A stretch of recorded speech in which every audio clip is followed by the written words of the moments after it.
Mummy मेरी जंगल जाती थी रोज की तरह, मेरी मम्मी का फलसा मार दिया। मम्मी को जान से मार के मेरी बहन को उठा किडनैप करके ले गया जी। हाँ जी पहचान था, नामदर्ज रिपोर्ट दे रखी जी हमने उसके।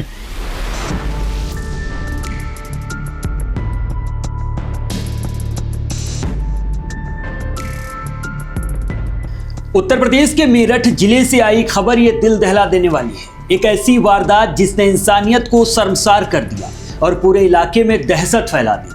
दिन दहाड़े खुले खेतों के रास्ते में एक मां अपनी बेटी के साथ जा रही थी, तभी कुछ दबंगों ने हैवानियत की सारी हदें पार कर दी। बेटी को घसीटकर अगवा करने की कोशिश की गई, तभी मां ने विरोध किया।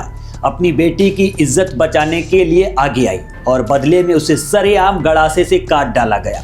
मां की आंखों के सामने बेटी को खींच कर ले गया और वो खुद खून से लथपथ होकर जमीन पर गिर पड़ी।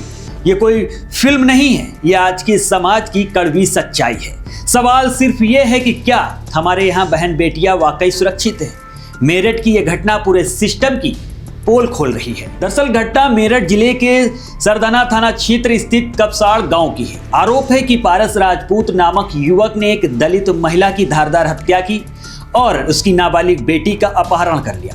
हमले में महिला की मौके पर ही दर्दनाक मौत हो गई। घटना की जानकारी मिलते ही परिजनों और ग्रामीणों में भारी आक्रोश फैल गया। गुस्साए लोगों ने एम्बुलेंस में तोड़फोड़ की और शव को पोस्टमार्टम कराने से पहले इनकार कर दिया। ग्रामीणों की साफ मांग थी कि जब तक बेटी की सकुशल बरामदगी और आरोपियों की गिरफ्तारी नहीं होती तब तक अंतिम संस्कार नहीं किया जाएगा।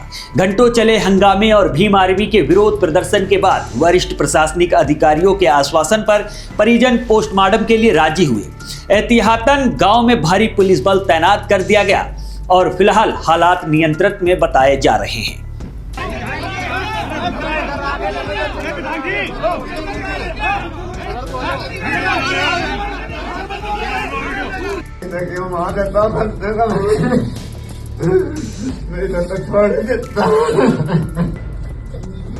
इस जघन्य हत्याकांड और अपहरण की घटना ने अब राजनीतिक रूप भी ले लिया। सपा सुप्रीमो अखिलेश यादव ने ट्वीट कर प्रदेश सरकार पर निशाना साधा, जबकि बसपा प्रमुख मायावती ने घटना को अति दुखद और शर्मनाक बताया।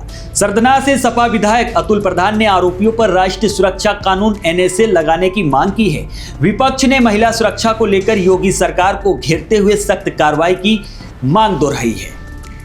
घटना से आक्रोशित परिजनों और ग्रामीणों ने दो टूक कहा है कि जब तक आरोपियों की गिरफ्तारी नहीं होती और नाबालिग बेटी को सुरक्षित नहीं लाया जाता, अंतिम संस्कार नहीं किया जाएगा।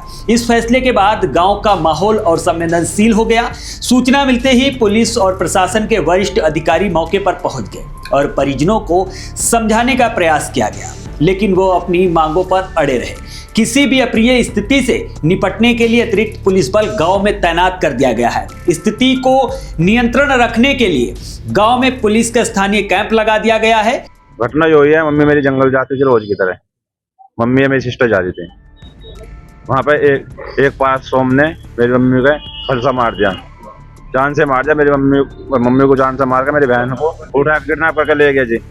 पिस्टल ले रहा था ये हाथ में, और जब वहीं थे भागे उसके पीछे उन्होंने भागा, इसमें बढ़ गया लेकर गोली ना मारता, अपनी मम्मी उठाया जी बंदा हेड देने। और जब से ला पता पुलिस अभी उधर ढूंढ नहीं रही बिल्कुल भी। हमारी मम्मी एक्सपायर हो गई जी। अब हम क्या करें? भैया आप लोग पहचानते हो उन लोगों को? कौन? हाँ जी पहचानते हैं, नामदर्ज रिपोर्ट दे रखी जी हमने उसके। पुलिस अफसर को कार्रवाई अभी कुछ नहीं हुई जी। हाँ जी अधिकारी के साथ में आए हैं, सब अधिकारी लेकर आए हैं डेड बॉडी को।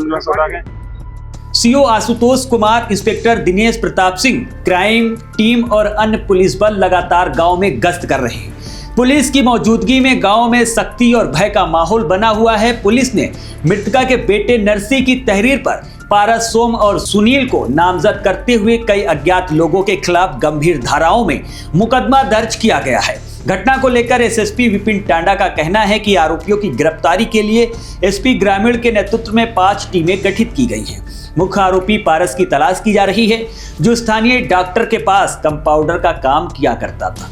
पुलिस ने कुछ संदिग्ध को हिरासत में लेकर पूछताछ शुरू कर दी है और मुकदमे में हत्या की धाराएं भी बढ़ा दी गई हैं।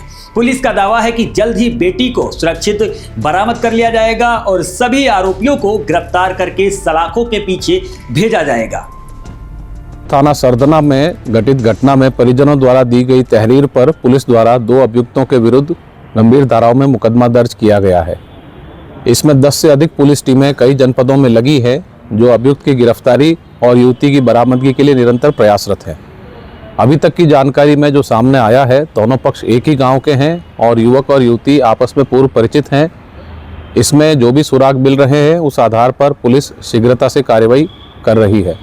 साथ ही में जो महिला इस घटना में घायल हुई थी, कल उनकी इलाज के दौरान मृत्यु हो गई, जिस पर पुलिस द्वारा पोस्टमार्टम पैनल से करवाया गया वीडियोग्राफी के साथ और शव को परिजनों के सुपुर्द किया गया है। पुलिस व प्रशासन के सभी अधिकारी निरंतर परिजनों के संपर्क में हैं और उनकी आवश्यक मदद की जा रही है। कानून व्यवस्था संबंधित कोई समस्या मौके पर नहीं है और शीघ्रता से अभियुक्त की गिरफ्तारी और युवती की बरामदगी के लिए गंभीर प्रयास किए जा रहे हैं।